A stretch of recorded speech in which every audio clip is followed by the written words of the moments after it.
খবর শুনছেন বর্তমান সংবাদ চ্যানেল থেকে। আজ জানাবো পশ্চিমবঙ্গ দেশ এবং বিশ্বের বাছাই করা গুরুত্বপূর্ণ 29টি তাজা সংবাদ। শুরুতেই জানিয়ে দেব সংবাদ শিরোনাম। হুমায়ুনের নতুন দল ঘোষণা হলো। পার্টির নাম জনতা উন্নয়ন পার্টি। প্রতীকী হিসেবে জোড়া গোলাপ ফুল। দুটি কেন্দ্র থেকে লড়বেন হুমায়ুন কবির নিজেই। একই নামে প্রার্থী আরও 4 জন। হিন্দু প্রার্থীও রয়েছে। কারা তারা? নির্লজ্জ প্রশাসন। জয়নগরে হিন্দু দেবীর মূর্তি ভাঙচুরের ঘটনায় মমতা সরকারের বিরুদ্ধে ফুঁসে উঠলেন শুভেন্দু। অশান্ত ওপার বাংলা। হাদির পর এবার এনসিপি নেতাকে প্রকাশ্যে গুলি। অবস্থা আশঙ্কাজনক, হাসপাতালে ভর্তি। ওরা থাকুক দেওয়ালে, তৃণমূল থাকুক খেয়ালে। বিজেপিকে ক্লান্ত করে দিল্লি দখলের ডাক মমতার। সন্ধান চাই শুভেন্দুর গড় নন্দীগ্রামে পোস্টার তমলুকের সাংসদ অভিজিৎ গঙ্গোপাধ্যায়ের নামে। আমি প্রার্থী, আমি চেয়ারম্যান। 2026-এর লক্ষ্যে জনতা উন্নয়ন পার্টি গড়ে চ্যালেঞ্জ ছুড়লেন হুমায়ুন। ন্যাজাটের সাক্ষী ভোলা ঘোষকে খুনের ছক। গ্রেপ্তার মূল অভিযুক্ত সেই ট্রাক চালক। ধৃতের সংখ্যা বেড়ে 5। হুমায়ুনের হয়ে ময়দানে 3 হুমায়ুন। ভরতপুরের বিধায়কের নতুন দলে রয়েছে হিন্দু প্রার্থীও। জানুয়ারি থেকেই কে লক্ষ্মীর ভান্ডারের 2500 টাকা। সায়নী ঘোষের মন্তব্যে তুঙ্গে জল্পনা। 2026-এর আগে বড় ধামাকা। নতুন দল গড়ে পুলিশকে চরম হুঁশিয়ারি হুমায়ুন কবিরের। এবার পিকনিক ফিকনিক হবে না। পিকনিক একেবারে 2026-এর জয়ের পর হবে। মমতা। অশান্তির আগুনে ঘি ঢালছে বাংলাদেশ। সীমান্তে মোতায়েন করল ড্রোন। কড়া নজর ভারতীয় সেনার। প্রতীক হিসেবে পছন্দ জোড়া গোলাপ ফুল। দল ঘোষণার আগেই সব আসনে প্রার্থী দেওয়ার হুঁশিয়ারি হুমায়ুনের। মেহনতি মানুষের উপর হামলা। কুলাঙ্গার বলে নিজ দলকেই তোপ দাগলেন বিজেপি সাংসদ অভিজিৎ। মঞ্চে মাইক খারাপ। অন্তর্ঘাত আশঙ্কা মমতার। বললেন পুলিশ কি করছে, অ্যাকশন নেব। ছোট জায়গায় কেন, ব্রিগেডের দল ঘোষণা করুন। হুমায়ুনকে বার্তা তৃণমূলের। ব্রিগেডের সভা করে দেখাবো হুমায়ুন কবির। 49 বিঘা জমিতে 230 ফুটের মঞ্চ। হুমায়ুনের সভা দেখতে মানুষের ভিড় মির্জাপুর মোড়ে। কলকাতার বালিগঞ্জেও প্রার্থী দিলেন হুমায়ুন। পুরো তালিকায় চমকে ভরা। মুর্শিদাবাদে হুমায়ুনের মসজিদ। মোহন ভাগবতের মতে এটি রাজনৈতিক ষড়যন্ত্র। বানানে ভুল হলে নাম বাদ কেন? ওরা ভোটাধিকার কেড়ে নিতে চায়। ভোটার তালিকা নিয়ে রণংদেহী মমতা। ঠাকুরবাড়িতে ফের শান্তনু সুব্রত বিবাদ। বিজেপি জেলা সভাপতির গাড়ির চাকার তালা দলেরই একাংশের। বরাতের বন্দুক এবং গুলি দিতে গিয়ে খড়গপুরে পাকড়াও ডেলিভারি বয়। উদ্ধার 5টি আগ্নেয়াস্ত্র, মিলল তথ্য। দীঘা থেকে ফেরার পথে দুর্ভোগ। ঘন কুয়াশার জেরে ইলেকট্রিক খুঁটিতে ধাক্কা টুরিস্ট বাসের। আহত 12 জন যাত্রী। উলুবেড়িয়ায় ঘুমন্ত অবস্থায় জীবন্ত ঝলসে মৃত 4। শীতের রাতে কিভাবে আগুন? ইন্দোনেশিয়ায় ভয়াবহ বাস বিপর্যয়। নিয়ন্ত্রণ হারিয়ে কংক্রিটের দেওয়ালে ধাক্কা। প্রাণ হারালেন 15 যাত্রী। খাস কলকাতার রাস্তায় কুপিয়ে খুন যুবককে। রাজাবাজার এলাকার ঘটনা। আততায়ী উধাও। এসআইআর শুরুর পর প্রথমবার রাজ্যে আসছেন অমিত শাহ। 26-এর লক্ষ্যে ভোট কৌশল নিয়ে বৈঠকের সম্ভাবনা। মুর্শিদাবাদের তৃণমূল শূন্য হবে। বিজেপির আসন বাড়বে। ইঙ্গিত বহ বার্তা হুমায়ুনের। এতক্ষণ শুনছিলেন সংবাদ শিরোনাম। এখন আসছে বিস্তারিত খবরে। বিস্তারিত খবর শোনানোর পূর্বেই আপনাদের কাছে করব একটি ছোট্ট অনুরোধ। বর্তমান সংবাদ চ্যানেলের খবর প্রত্যেকদিন শোনার জন্য চ্যানেলটি এক্ষুনি সাবস্ক্রাইব করে নিন। রেজিনগরের সভা থেকে নতুন দলের ঘোষণা করবেন হুমায়ুন কবির। নতুন দলের নাম জনতা উন্নয়ন পার্টি। সভার আগেই এবিপি আনন্দকে জানিয়েছেন ভরতপুরের সাসপেন্ডেড তৃণমূল বিধায়ক। নতুন দল তৈরির দিনই আরও বেশ কয়েকটি আসনে প্রার্থীর নাম ঘোষণার সম্ভাবনা রয়েছে হুমায়ুন কবিরের। নিজের 2টি আসন থেকে লড়াই করবেন বলে জানিয়ে দিয়েছেন। এর পাশাপাশি তালিকায় রয়েছেন আরও 4 হুমায়ুন কবির। তারা কারা, কোন আসন থেকে প্রার্থী হতে পারেন? হুমায়ুন বলেন, আমি 2টো আসনে লড়ব, রেজিনগর ও বেলডাঙ্গা। আর ডাক্তার হুমায়ুন কবির, যিনি 2016 সালে মমতা বন্দ্যোপাধ্যায় তার দলের রানীনগর বিধানসভা কেন্দ্রের টিকিট দিয়েছিলেন। তৃণমূলের লোকেরাই তার পরাজয় ঘটিয়েছিল। তাদের পছন্দ হয়নি। একজন ব্যক্তি ডাক্তার মানুষ। তিনি মুর্শিদাবাদের একজন পরিচিত বিশিষ্ট চিকিৎসক। রানীনগরে শৌমিক হোসেনের বিরুদ্ধে আমার প্রতীক নিয়ে লড়বেন। আর একজন হুমায়ুন কবির ভগবান গোলায়। বর্তমান উপনির্বাচনে যে বিধায়ক রিয়াত হোসেন 9,000 বা 10,000 ভোটে জিতেছেন, তার বিরুদ্ধে আমার একজন প্রার্থী ভগবান গোলাই বিশিষ্ট ব্যবসায়ী, তার নামও আজ হবে। তার মানে আজ মুর্শিদাবাদের 4 হুমায়ুন কবির, রানীনগর, ভগবানটোলা, রেজিনগর ও বেলডাঙ্গা 1 হুমায়ুন কবির দুটিতে প্রতিদ্বন্দ্বিতা করবেন। তিনি আরও বলেন, আরও একজন হাজি মানুষ যাকে আমি বাংলার যে কটা জেলা আছে তার মধ্যে পশ্চিম মেদিনীপুর জেলার সভাপতি হিসেবে ঘোষণা করব। একটাই সভাপতি ঘোষণা হবে, আজ সম্পূর্ণ রাজ্য কমিটি হবে, বাকি একজনই সভাপতি মেদিনীপুরে। হাজি সাহেব, ওখানে গ্রামীণ আর শহর দুটো সিট আছে, যেটা দিলীপ ঘোষ বিধায়ক ছিলেন, আর একটাও সম্ভাব্য হতে পারে মালদা বৈষ্ণবনগর আসন। উনি এসে গিয়েছেন, মহিলা প্রার্থী করব, কারণ আমাকে তো সমন্বয় রাখতে হবে, মহিলাদের রাখতে হবে। জেনারেল, ওবিসি, এসসি, এসটি আর একটা হুমায়ুন কবিরের সম্ভাবনা প্রবল। তিনি হচ্ছেন রামপুরহাটের হুমায়ুন কবির, তিনিও বিশিষ্ট ব্যবসায়ী। স্টোন চিপসের কয়েকটি খাদান আছে। হুমায়ুন কবিরের অপর নাম ভাগ্যবান, ফলে ভাগ্যবান যারা হবেন তারা তো নিশ্চয়ই গুরুত্ব পাবেন। নতুন দল 1 নম্বর ঘোষণা কি হবে? এই প্রশ্নের উত্তরে হুমায়ুন বলেছেন, 1 নম্বর ঘোষণা বাংলার মানুষের উন্নয়ন করা। সিপিএম 34 বছরে ভোট ব্যাংক হিসেবে বাংলার মানুষকে ব্যবহার করে তাদের ক্যাডার ভিত্তিক করা। মমতা বন্দ্যোপাধ্যায়কে স্পর্শ করা যায় না, সাধারণ মানুষ স্পর্শ করতে পারেন না, তার আধিকারিকরা আমলাতান্ত্রিক দল চলছে। বাংলায় আবারও হিন্দু দেবদেবীর মূর্তি ভাঙচুরের অভিযোগ। জয়নগর বিধানসভা এলাকার একটি ভিডিও শেয়ার করে গুরুতর অভিযোগ করেছেন বিরোধী দলনেতা শুভেন্দু অধিকারী। হিন্দু দেবদেবীর মূর্তি ভাঙচুরের অভিযোগ উঠেছে দুষ্কৃতীদের বিরুদ্ধে। ভিডিও শেয়ার করে পুলিশ প্রশাসন তথা মুখ্যমন্ত্রী মমতা বন্দ্যোপাধ্যায়ের দিকে আঙুল তুলেছেন শুভেন্দু। বিরোধী দলনেতার শেয়ার করা ভিডিওতে দেখা যায় হিন্দু দেবদেবীর মূর্তি ভাঙা হয়েছে। এক ব্যক্তিকে বলতে শোনা যায়, দুষ্কৃতীরা ভাঙচুর করেছে মূর্তি।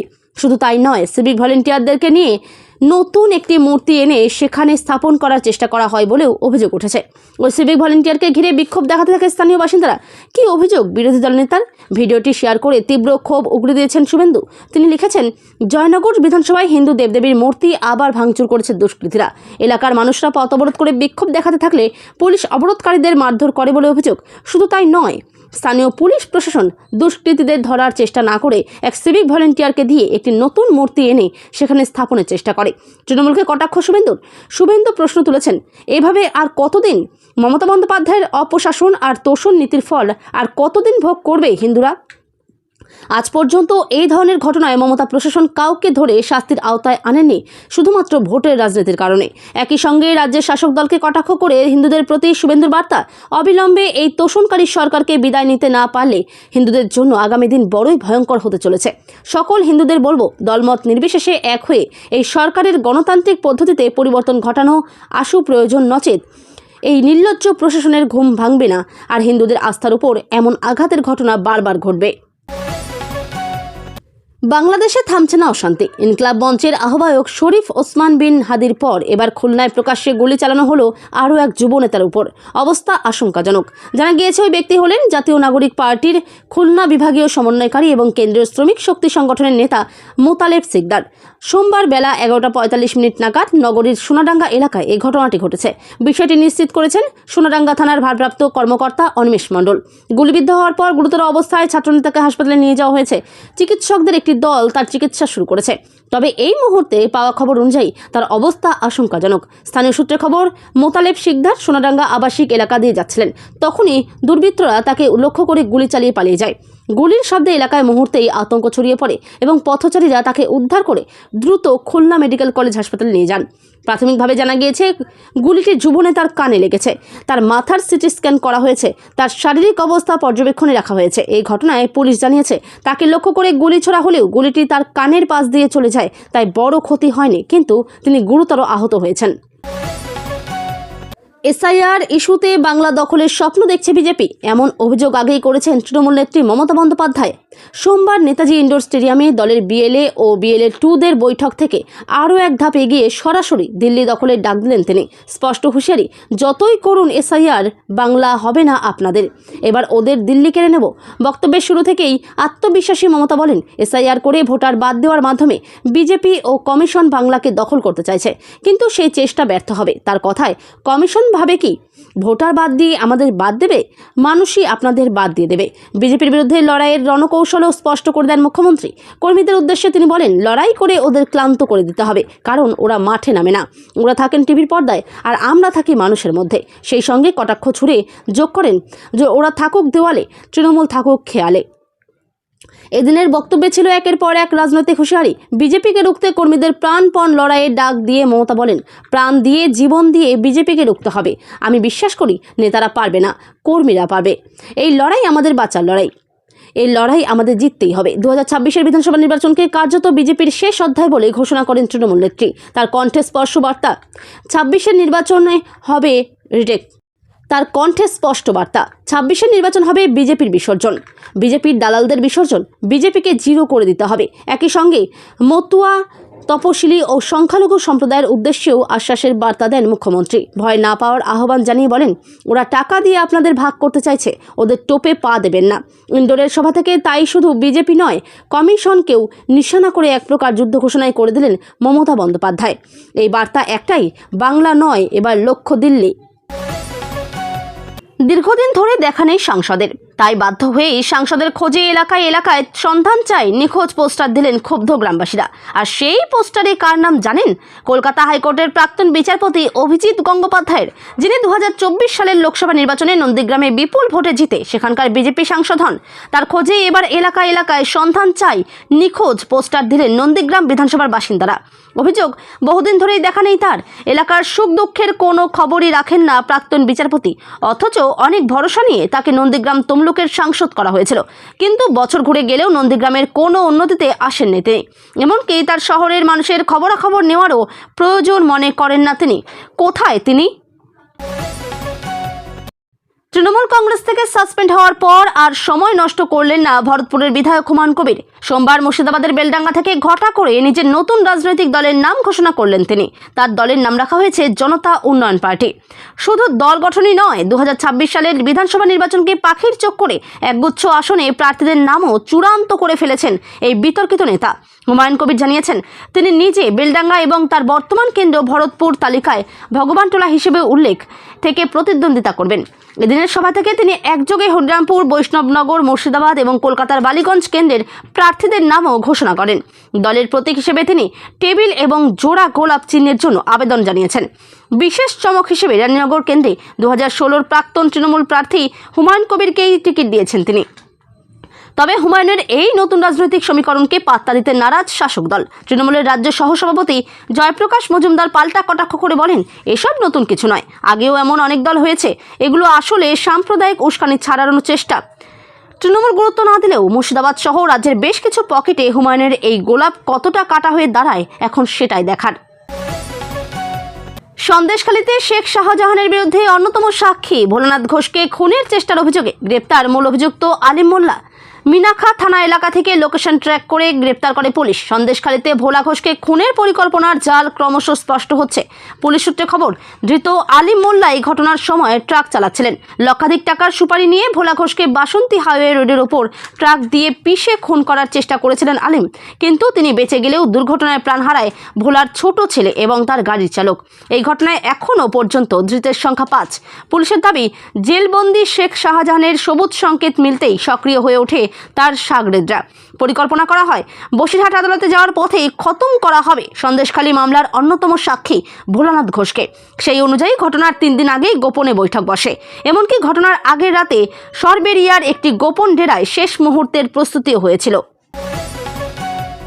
গত কয়েকদিন আগেই বেলডাঙ্গায় বাবরি মসজিদের শিলান্যাস করেন হুমায়ুন কবির। এরপর পূর্ব ঘোষণা মতো আজ সোমবার নিজের দল ঘোষণা করলেন তিনি। সাসপেন্ডেড বিধায়কের নয়া দলের নাম হচ্ছে জনতা উন্নয়ন পার্টি। শুধু তাই নয়, আগামী নির্বাচন অর্থাৎ 26-এর বিধানসভা নির্বাচনে একাধিক আসনে প্রার্থীর নামও ঘোষণা করেন হুমায়ুন। জনতা উন্নয়ন পার্টির হয়ে বেশ কয়েকজন হিন্দুও প্রার্থী হচ্ছেন, যার মধ্যে মুর্শিদাবাদ কেন্দ্রের প্রার্থী হচ্ছেন মনীষা পাণ্ডে এবং বালিগঞ্জ থেকে প্রার্থী হচ্ছেন নিশা চট্টোপাধ্যায়। এছাড়াও আরও বেশ কয়েকটি বিধানসভা কেন্দ্রেও এদিন প্রার্থীর নাম ঘোষণা করেন হুমায়ুন। তার কথায়, বাংলার মানুষের উন্নয়নই দলের মূল লক্ষ্য। খুব শীঘ্রই ইস্তেহার ঘোষণা করবেন বলেও জানিয়েছেন। রাজ্যের জনপ্রিয় প্রকল্প লক্ষ্মীর ভাণ্ডারের ভাতা বৃদ্ধি নিয়ে নতুন করে জল্পনা শুরু হয়েছে। সম্প্রতি তৃণমূল নেত্রী সায়নী ঘোষের এই মন্তব্যকে ইঙ্গিত মিলেছে যে ভবিষ্যতে এই ভাতার পরিমাণ 2000 থেকে 2500 টাকা পর্যন্ত হতে পারে। বর্তমানে সাধারণ শ্রেণীর মহিলারা 1000 টাকা এবং সংরক্ষিত শ্রেণীর মহিলারা 1200 টাকা করে পাচ্ছেন। নতুন বছরে এই অঙ্ক 2.5 গুণ পর্যন্ত বৃদ্ধির সম্ভাবনা দেখা দেওয়ায় আশায় বুক বাঁধছেন বাংলার মহিলারা। তবে সরকারের পক্ষ থেকে এখনও আনুষ্ঠানিক ঘোষণা আসেনি। 2025 সালের শুরুতেই রাজ্য সরকার ভাতার পরিমাণ